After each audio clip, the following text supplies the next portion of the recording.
मिरजेतील सालाबाद प्रमाणे याही वर्षी हजरत मिरासाहेब देवस्थान यांच्या 649व्या उरुसानिमित्त खेळणे विक्रेत्यांनी गलेफा अर्पण केला। हजरत मिरासाहेब देवस्थान हे मिरजेतील सुप्रसिद्ध असं मानलं जाणारं देवस्थान असून या देवस्थानामध्ये अनेक हिंदू मुस्लिम बांधव दर्शन घेत असतात।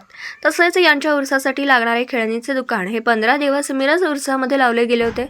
उरुस झाल्यानंतर मिरजेतील सर्व खेळणे व्यापाऱ्यांनी हजरत मिरासाहेब दर्ग्याला गलेफा अर्पण केला। यावेळी सर्व खेळणे व्यापारी मोठ्या संख्येने उपस्थित होते। तसेच गलेफा अर्पण झाल्यानंतर दर्गा मैदानात सर्व हिंदू मुस्लिम भाविकांसाठी महाप्रसादाचे आयोजन केलं होतं। यावेळी सर्व हिंदू मुस्लिम भाविकांनी या महाप्रसादाचा लाभ घेतला। ही परंपरा गेल्या 15 वर्षापासून सुरू असून आम्ही यापुढे सुद्धा असे उरुसानिमित्त विविध असे कार्यक्रम घेऊ असे खेळणी व्यापाऱ्यांनी यावेळी सांगितलं। दरम्यान सर्व खेळणी व्यापाऱ्यांचे दर्गा जमातीकडून आभार मानण्यात आले। N24 मराठी न्यूजसाठी मिरजहून प्रतिनिधी मुस्तफा मुल्ला।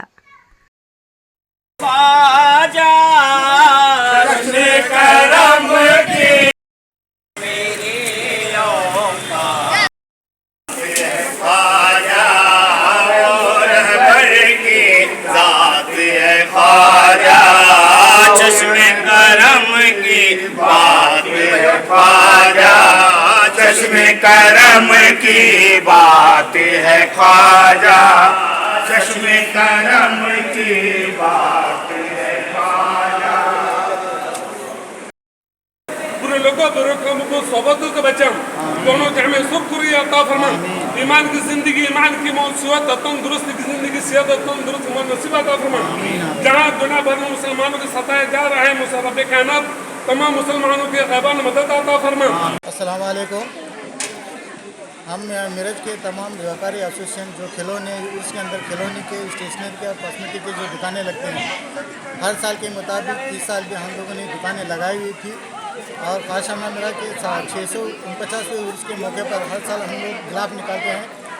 तो हर साल के मुताबिक इस साल भी हम लोगों ने गिलाफ पेश किया है दरबार के अंदर और इसके साथ साथ में लंगर का अहतमाम किया है। हम एसोसिएशन की तरफ से आपका शुक्रिया अदा करते हैं। तो हिंदू मुस्लिम भाई के तरफ से गलेफा अर्पण किया गया है। ये करीबन 15 साल से हमारा ये चल रहा है और इसी तरह हर साल भी हम लोग गले पेशी करते रहेंगे। 15-16 वर्ष हिंदू मुस्लिम व्यापारी संघटनेच्या जत्रेपूर्वी आम्ही व्यापारी आहे। व्यापारींचा हिंदू मुस्लिम आम्ही 15 वर्ष झालं गलबचा कार्यक्रम असतो। जेवणाचा बी आमचा कार्यक्रम असतो। त्याच्यापुढं अजून आमची बाबावर विश्वास आहे। इथून पुढे आम्ही कायम करत राहीन आमची अशी इच्छा आहे। दिवसभरातील घडामोडींचा आढावा घेण्यासाठी पाहत रहा N24 मराठी न्यूज चॅनल।